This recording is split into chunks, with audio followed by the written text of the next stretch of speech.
up in bed together with the trophy? Will you take a If picture? you want me to, absolutely. I ain't scared. So and you guys, okay, and the rest? Okay. Well, I'm sure some pictures will be posted later today, so we'll see how it goes. Well, that's the USA Ryder Cup team yucking it up, partying down. They were happy.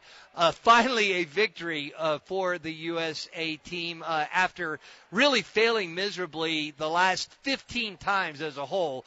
Europe had really put it to the Americans, not this weekend. And joining us now to talk about the Ryder Cup is John Gonzalez. He's a certified TrackMan Pro head golf coach at 8 Gradys 360 Golf Academy. We'll talk about that more later. But John, you won 2 state championships at Cleveland High, and you were runner-up a third year while you were there. You went and played golf at Western New Mexico. You've played in big tournaments. I couldn't take my eyes off the Ryder Cup Friday, even through yesterday, even though there was no drama attached to it. So as a guy that has played like team golf, but not the formats that you saw yesterday, it seemed like these guys really rose to the occasion with the alternate ball, with the 4-ball. Tell us your thoughts, John. Oh, yeah, absolutely. So, first of all, it was a great weekend for, United States golf, like you said. Took us a while to bring that cup back to the States, but really, after watching this and really watching the Ryder Cup for a while, you really got to see how the teammates really fed off each other. And Steve Stricker did a great job of putting teams together, especially for that alternate shot, really, kind of using each player's games to complement each other. Like the grouping that I really liked was Dustin Johnson and Colin Morikawa. You had DJ, the bomber, the guy who can really hit wedges close, but also nuke that driver. And then you had steady Morikawa, who has probably the best irons in the game. That was a great combination, and it really showed, playing against the Europeans. Yeah, and not to mention, Dustin was actually the oldest player on the team. They were ribbing him. I think he's all of 37. And Morikawa was the youngest guy on the team. No, Stricker was brilliant in the way he matched these guys up. Absolutely. DeChambeau and Scotty Scheffler, a guy that grew up in Texas. I know DeChambeau went to school at SMU. But you mentioned the way they fed off each other, and that's really what I want to get into is – golf is such an individual sport. You don't get that many opportunities to have a partner, in a competition. Maybe when you go play with your buddies, sure. So not only did you have the camaraderie, but when you're part of a team, you get to understand the respect your teammates have for you individually, and that means a lot. It's one thing for Jordan Spieth to get cheers when he makes a great shot at at a golf tournament, but when he's in the locker room with all the guys on his team that are telling him how good he is and how they believe in him, that's a whole different story, John. Oh, yeah, and it really shows, when you're on a team and you're playing for more than just yourself, it really brings out the best in you. These guys, they play and perform at a high level every single week, but it's just really a different game when it's just yourself compared to, these guys are playing not just for, if it's DJ, he's not playing just for DJ, he's playing for Colin, for Bryson, for Brooks, all these guys who have a common goal in mind and all want to bring that cup back. Like you said, it's been a while. So, it's really easy for these guys to, kind of rise to the occasion when there's more than just themselves to play for. And that's something I think golf is really missing because, like you said, this really only happens, once a year with the President's Cup and the Ryder Cup. But as you can see, the fans absolutely love it. The players love it. I would love to see more of this format in the future, not just in maybe professional golf, but hopefully maybe in college golf too someday. We talked to Bill Harvey a lot on 101.7. He's the head pro at Ladera. Bill. And Bill's a great guy. I love him. Yes. And has been in team sports and has excelled in golf at the same time. But here's the deal that he talks about is a lot of these tournaments we see over the course of the season, not the majors, but other ones. He calls it putting for millions because in essence, they're all hitting fairways. If they're missing fairways, they're all hitting greens. And basically, they're just putting where they can, there's not the aggressiveness that we saw over the weekend where guys were like, hey, I've got to make birdies. I just can't lag it up there and tap it in. You and I talked about that. There's a different mentality that goes along with these kind of competitions as well. Absolutely. So when you're out on tour and you're playing for millions of dollars and every single shot counts, you can't afford to, be too aggressive here and there. You really have to, be smart, attack when you can, and hope you make some long putts. But in this situation, it's all about making birdies, because if you make a double bogey, you just lost the hole. You're not down by 3 strokes. So when it's all about birdies, it really gives these guys the green light to go for these pins and try to stiff it close, because, the percentages say the closer you get to the hole, the more putts you're going to make. And it's hard to make those 15, 20 footers unless you're Jordan Spieth back in the day. Yeah, and I want to hone in on that. And I use this phrase to Sam on Friday, and you probably heard it a million times. The thing about match play is somebody is happy after every single shot, right? Okay, you're going up against somebody, and if they hit a good shot, they're happy. If they hit a bad shot, you're generally happy, okay, because you're in competition. So you make a good point about this match play. Is it doesn't matter if you pick up on a hole. The next hole doesn't mean any more or less, and you can let it go, and you don't have to be protective, so that if you do get an 8 in a regular tournament, you could cost yourself an opportunity to make a cut or even be on the leaderboard. In this case, you could just let it go and go on to the next hole, and that is what you were talking about, John. Of course, yeah. You could just really let it go, because hey, if I win the next hole, that mistake is erased. Whereas, in tournament golf, if you make a double bogey, you have to grind out 2 birdies to erase it. So, yeah, in match play, it's a little bit different.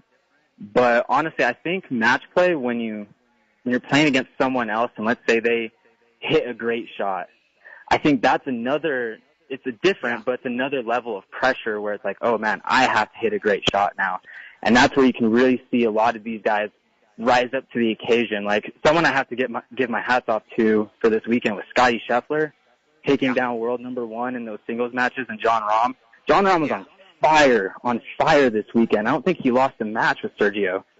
And then Scotty Scheffler comes out and is, 3 up after 3 holes and really just setting a tone. That is, you could tell he has that competitive edge to him, and he has that mentality where no matter who you put him up against, he's going to give it his all, and that was great to see.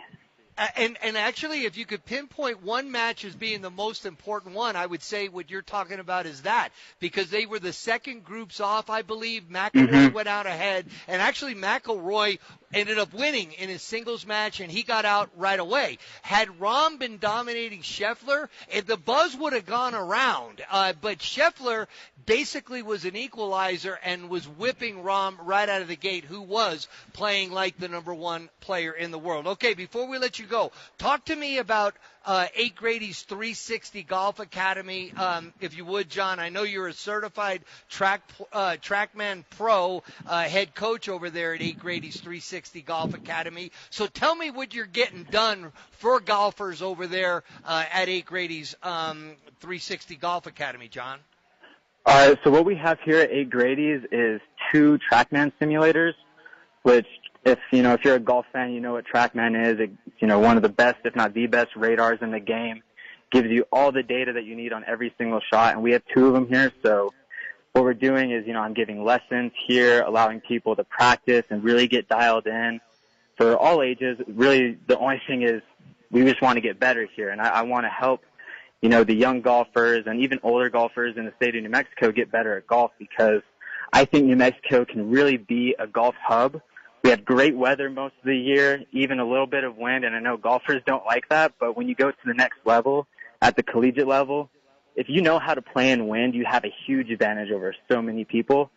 So we have the wind, we have the nice golf courses, the nice weather, but unfortunately we never really had facilities to give people the quote-unquote pro-level technology and coaching that it really takes to succeed at the next level. Because we have a lot of golfers that go to college, like myself. I went to college, but once I got there, I realized I was a little bit behind the curve, so I had to work hard to meet the curve. What I'm hoping to do is getting these young guys ready so when they go to college they can excel and not have to work hard just to meet the level of everybody else. Gotcha. And you're giving lessons to every level of player, boys, girls, men, women. It doesn't matter. You're getting it done at 8 Grady's 360 Golf Academy, right, John? Absolutely. Anyone who wants to get better is more than welcome to come. All right. And what is the best place to find you? I guess 8gradys.com. They can always stop by. 8gradys.com on our website. Of course, you can come in. I would prefer if you just came in so you can get a nice tour of the facility, get to see, how the TrackMan systems work if you're not used to those. And but also you can go to the website. You can give me an email at jgallegos@8gradys.com. And we can set something up, yeah. All right. No, from being around you, I assure people out there, if you're looking for somebody that is going to be an absolute great instructor, you can tell, just from hearing John on this segment, he's a great guy that will help you in any way he can. And they've got all of the. Yeah, you bet. Then you guys have all the equipment and the latest technology to help people become a better golfer. You handle the mental side of it, the physical side of it, and you love golf. And that's why we wanted to have you on talking about the Ryder Cup. I'm going to let you go, John. We'll talk soon. Thank you so much again. John Gallegos at 8 Grady's 360 Golf Academy joining us here on Team Talk on ESPN Radio 107. Go ahead. Were you going to say one other thing? Oh, I was going to thank you, Joe, for having me on, and let me know. We need to go out and play more golf soon. You got it. All right. I need some more lessons from you. All right. Take care, John. Thank you so much. Appreciate the tips and appreciate you joining us. So, Sam, I know we only have a couple minutes here. Your thoughts on the Ryder Cup. I mean, the soundbite you brought up, the question to Dustin Johnson was hilarious, but the whole thing between DeChambeau and Koepka, it all kind of came together this weekend, my friend. I think before this is all over, we should have Brooks and Bryson hug in the middle of the room. To prove how much of a team we are. They're going to hug, right? Why can't we be friends? Why can't we? Here you go.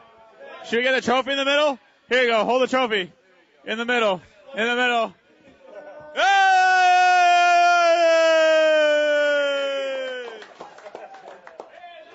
And that was Justin Thomas, who, Joe, you like to call 140 pounds soaking wet.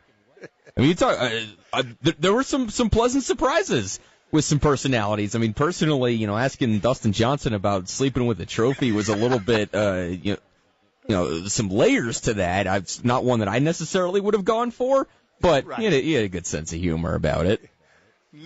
No doubt about it. And, those guys that were waiting for the tournament to finish, a couple of them didn't care. They were just drinking beer out of a can. Justin Thomas, had what looked like a coffee cup, but I assure you, by the time they got to this press conference, they had whooped it up and had a great time. We're going to talk more about that when we come back, because I know it's part of the top 5 at 5, and we'll talk more about it between now and 6 o'clock. You're listening to Team Talk. We're here live at the new sports bar inside Sandia Resort and Casino. There's 50 TVs.